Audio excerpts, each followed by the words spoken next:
This is the summary created from the video. Lecture 22 Demonstration IX. An interface defines a contract for class implementation, ensuring that certain properties are upheld. It demonstrates how to create an interface, package it, and implement a class with overridden methods that provide the required functionality. Interface methods are implicitly public and abstract, while variables are public, static, and final.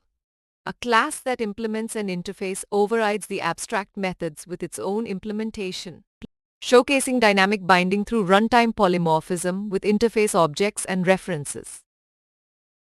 Interfaces cannot be instantiated, meaning objects cannot be directly created from them. However, declaring interface variables and arrays without instantiation is allowed. All interface methods must be implemented by the class, and they cannot be marked as private. This program demonstrates the usage and implementation rules of interfaces. Interfaces can have fields declared as public, static, final, and abstract methods, but no instance variables are allowed. If a variable is declared without modifiers within an interface, it will result in a compilation error. A class can implement an interface and gain access to its members and methods. However, an interface cannot implement another interface or an abstract class. Proper naming conventions for class files are necessary for successful compilation. An interface I2 can extend another interface I1, inheriting its members, such as the variable sex and method 1. A class A1 that implements I2 will also inherit all members of I1 through this inheritance chain. Class A1 can declare its own variables and must implement all the methods from the interfaces it inherits. In the main program, an A1 object is created, and its methods are called while accessing the interface variables, demonstrating both single and multiple inheritance in Java interfaces and classes. A class can implement multiple interfaces, inheriting the variables and methods from each one, allowing for code reuse through shared global variables across classes and packages.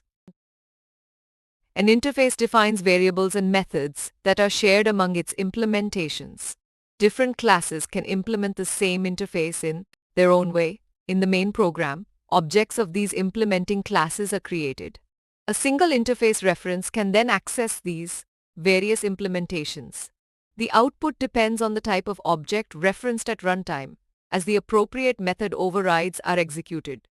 Both abstract classes and interfaces exhibit this polymorphism through method overriding.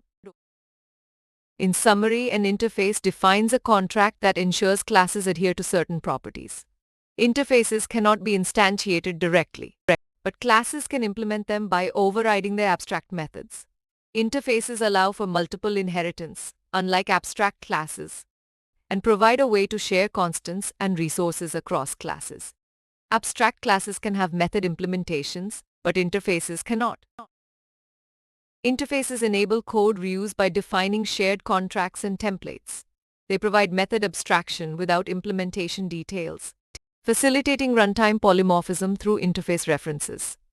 Interfaces allow for the single inheritance of state and behavior across classes, define a common framework for multiple class implementations, and declare global constants that are accessible across packages.